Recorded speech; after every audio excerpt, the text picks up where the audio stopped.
ایک 5-6 سال کا ننھا بچہ اپنی چھوٹی سی بہن کو لے کر مسجد کی ایک طرف کونے میں بیٹھا ہاتھ اٹھا کر اللہ تعالی سے نہ جانے کیا مانگ رہا تھا۔ کپڑے میں میل لگا ہوا تھا، اس کے ننھے ننھے گال آنسوؤں سے بھیگ چکے تھے۔ بہت سے لوگ اس کی طرف متوجہ تھے اور وہ بالکل بے خبر اپنے رب سے باتوں میں لگا ہوا تھا۔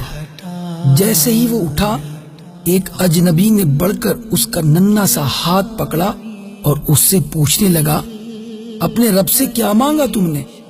اس نے کہا، میرے ابو مر گئے ہیں، ان کے لیے جنت مانگی۔ میری ماں روتی رہتی ہے، ان کے لیے صبر۔ میری بہن ماں سے کپڑے سامان مانگتی ہے، ان کے لیے رقم۔ بیٹا آپ اسکول جاتے ہو؟ اس اجنبی نے پھر سوال کیا۔ ہاں جاتا ہوں، اس نے کہا۔ کس کلاس میں پڑھتے ہو؟ اس اجنبی نے ایک مرتبہ پھر سوال کیا۔ نہیں انکل، پڑھنے نہیں جاتا، ماں چنے بنا کر دیتی ہے نا، تو وہ اسکول کے بچوں کو فروخت کرتا ہوں، اور اسکول کے بہت سارے بچے مجھ سے وہ چنے خریدتے ہیں، بس ہمارا یہی کام دھندا ہے۔ تمہارا کوئی رشتہ دار بھی ہے؟ نہ چاہتے ہوئے بھی اس اجنبی نے اس بچے سے پھر سوال کر دیا۔ پتہ نہیں، ماں کہتی ہے غریب کا کوئی رشتہ دار نہیں ہوتا۔ ماں جھوٹ نہیں بولتی، پر انکل مجھے لگتا ہے میری ماں کبھی کبھی جھوٹ بولتی ہے۔ جب ہم کھانا کھاتے ہیں ہمیں دیکھتی رہتی ہے، جب میں اسے کہتا ہوں ماں آپ بھی کھا لو، کہتی ہے میں نے کھا لیا ہے۔ اس وقت لگتا ہے میری ماں جھوٹ بولتی ہے۔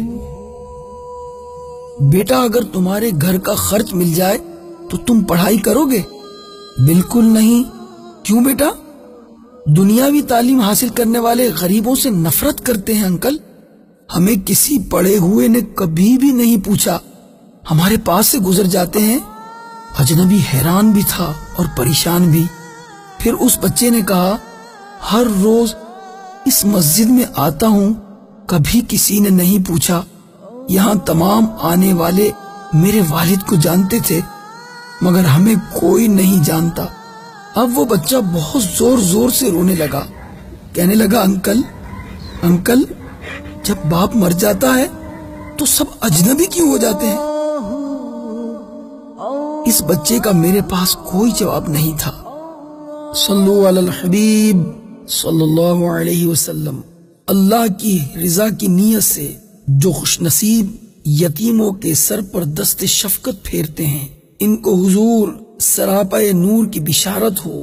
ہمارے آقا اور مولا دونوں عالم کے داتا صلی اللہ علیہ وسلم نے فرمایا، جس شخص نے کسی یتیم کے سر پر صرف اللہ کے لیے ہاتھ پھیرا تو سر کے جتنے بالوں پر اس کا ہاتھ پھرا، ہر بال کے حساب سے اس کی نیکیاں ثابت ہوں گی۔